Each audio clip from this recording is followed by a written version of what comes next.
বারুইপুরে নাবালিকাকে ধর্ষণ খুনের অভিযোগ।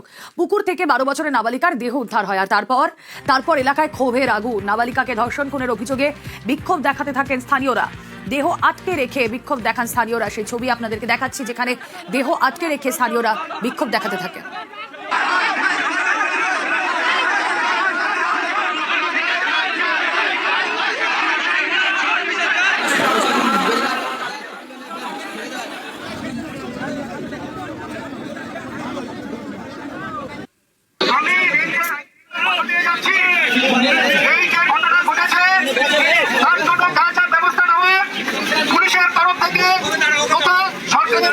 সবকিছু না হবে। একটু আগে মাননীয় মুখ্যমন্ত্রী ফোন করেছিলেন, মেয়েটির বাবা নাসির বাবুর সঙ্গে কথা হয়েছে। সরকারের তরফ থেকে, পুলিশের তরফ থেকে যত রকম চাপ করার আমরা করবো। এই কেসে যারা আসামি আছে তাদের প্রত্যেকের সাজা হবে এবং আপনাদের দাবি মতো তাদের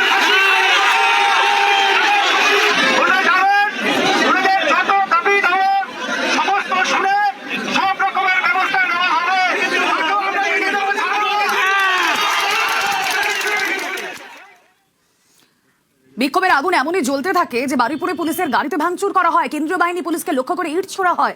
বেশ কয়েকজন পুলিশকর্মী আহতও হয়েছেন। সরাসরি চলে যায় ঘটনাস্থল থেকে সহকর্মী অর্পণ রয়েছেন। অর্পণ, কি চলছে এখন?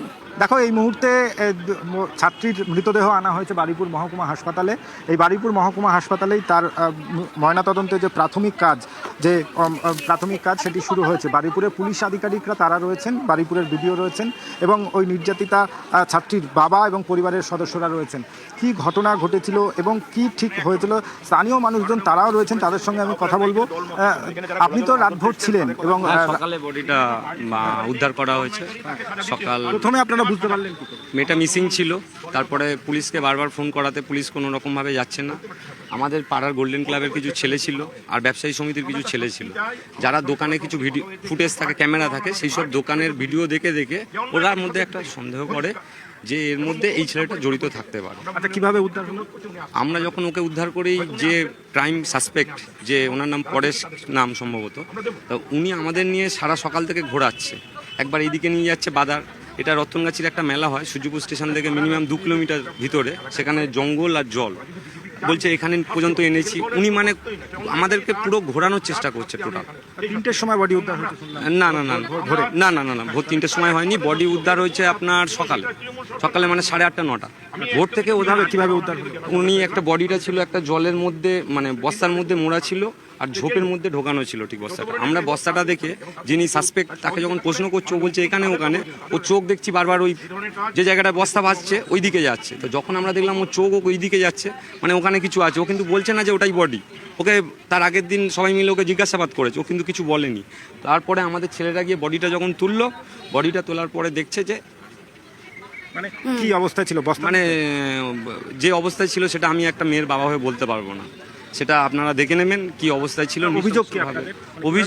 আমাদের অভিযোগ একটাই, যে ধর্ষণ করেছে, যারা খুন করেছে, তারা যেন সঠিক শাস্তি পায়। কতজন ছিল? সম্ভবত 4 জন ছিল।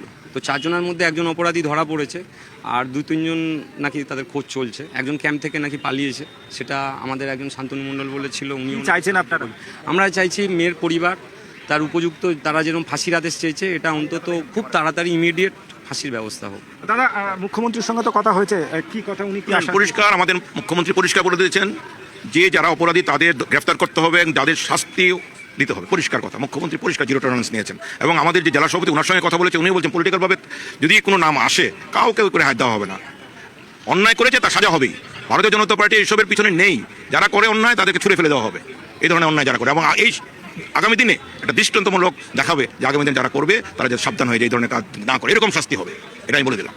দেখো, স্থানীয় মানুষজন যেটা জানাচ্ছিলেন যে গতকাল শনিবার বিকেলবেলা তার বন্ধুর বাড়িতে যাবে এবং তার বন্ধুর বাড়িতে যাওয়ার জন্য সে গিফট কেনে এবং তার স্থানীয় এলাকা থেকে গিফট কেনার পর সে বাড়ির থেকে বের হয় এবং সেখান থেকেই তাকে তুলে নিয়ে যাওয়া হয় এবং তুলে নিয়ে গিয়ে তাকে নৃশংসভাবে তাকে খুন করা হয়েছে। পরিবারের এবং এলাকার মানুষজন তারা যেটা অভিযোগ করছেন যে তাকে ধর্ষণ করা হয় এবং তারপর তাকে খুন করা হয়। বস্তা বন্দি করে তার মৃতদেহ মৃতদেহ লোপাটের জন্য তার নিয়ে যাওয়া হয় এবং সেখানে গিয়ে একটি ঝোপের মধ্যে সেখানে রাখা হয়। এই মুহূর্তে এই যে বারুইপুর মহকুমা হাসপাতাল, সেখানে বিডিওর উপস্থিতিতে, ম্যাজিস্ট্রেটের উপস্থিতিতে ময়নাতদন্তের যে প্রথম কাজ সেই কাজ শুরু হয়েছে এবং পুলিশের উচ্চপদস্থ আধিকারিকরা তারা ঘটনাস্থলে রয়েছেন এবং এই যে পুরো ঘটনা ইতিমধ্যেই তদন্ত শুরু হয়েছে। যাকে আটক করা হয়েছে এবং যাকে জেরা করে এলাকার মানুষজন যাকে চিহ্নিতকরণ করে তার বয়ান ইতিমধ্যেই নেওয়া হয়েছে।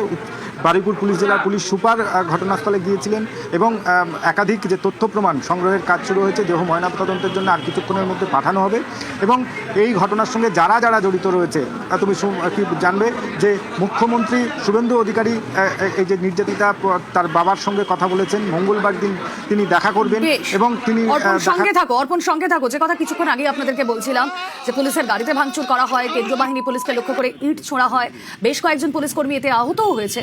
আহত এক পুলিশ কর্মীকে কলকাতায় স্থানান্তর করা হয়েছে। তার কি অবস্থা, কি আপডেট? অর্পণ রয়েছেন সঙ্গে। অর্পণ,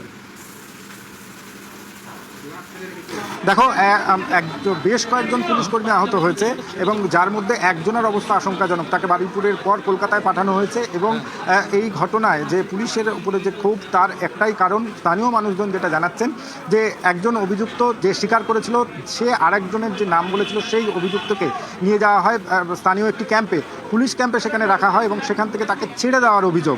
আর ছেড়ে দেওয়ার পরেই জনরোষ তৈরি হয়। সেখানে যে ক্যাম্পের পুলিশ, তার উপরে জনরোষ আছড়ে পড়ে, সেখানে মারধর করা হয় তাকে। তার অবস্থা আশঙ্কাজনক। তাকে কনস্টেবল তাকে নিয়ে যাওয়া হয়েছে কলকাতায়। এর পাশাপাশি এই ঘটনায় পুলিশ যখন যায়, সেই পুলিশের ওপরে জনরোষ আসে এবং সেই জনরোষেই বেশ কয়েকজন পুলিশ আহত হয়েছেন। অনেকের হাতে লেগেছে এবং অনেকের পায়ে, বুকে চোট রয়েছে। যারাও কিন্তু এই বারুইপুর মহকুমা হাসপাতালে তারাও চিকিৎসাধীন রয়েছেন এবং এই ঘটনায় এখনও পর্যন্ত তোমাকে যেটা বলছে, একজন আটক, যে মূল অভিযুক্ত, তাকে আটক করা হয়েছে এবং তাকে জিজ্ঞাসাবাদ করা চলছে। অ্যাকচুয়ালি এখানে একটা ঘটনা ঘটেছে, আমরা পুরো ব্যাপারটা খতিয়ে দেখছি। যে ইনসিডেন্ট হয়েছে, আমরা আশা করছি, কথা দিচ্ছি যে এটা যাতে সাজা হয় সেটার দিকে আমরা নিয়ে যাব এবং নেক্সট যা যা কাজ আছে আমরা আমাদের তরফ থেকে যতটা করার আমরা নিশ্চয় করব। রেড চলছে, আমরা সবাইকেই ধরবো যারা যারা এই কেসে ইনভলভ আছে। বারুইপুরে নাবালিকাকে ধর্ষণ খুনের অভিযোগ, নিহত নাবালিকার বাবার সঙ্গে কথা হয়েছে মুখ্যমন্ত্রী। নির্যাতিতার বাবার সঙ্গে কি কথা হলো মুখ্যমন্ত্রীর, জানবো। প্রতিনিধি অর্পণ রয়েছেন সঙ্গে। অর্পণ, দেখো, এই ঘটনার জনরোষ যখন আছড়ে পড়ে, তখন স্থানীয় মানুষজন যারা বিক্ষোভে সামিল হয়েছিলেন, সেখানেই দেখা যায় যে মুখ্যমন্ত্রী শুভেন্দু অধিকারী তিনি ফোনে এই যে নির্যাতিতা তার বাবার সঙ্গে কথা বলেন এবং সেখানে জানানো হয় যারা অভিযুক্ত রয়েছে কাউকে রেয়াত করা হবে না, প্রত্যেককে গ্রেপ্তার করা হবে এবং দৃষ্টান্তমূলক শাস্তি তারা দেবেন, এমনটাই আশ্বস্ত করা হয়। এবং তুমি জানবে, সকাল থেকেই যে রাস্তা অবরোধ করে যে বিক্ষোভ চলছিল, তারপরেই দেখা যায় সেই বিক্ষোভ কিছুটা হলেও বন্ধ হয় এবং বিক্ষোভ থেকে সাধারণ মানুষ সরে যান।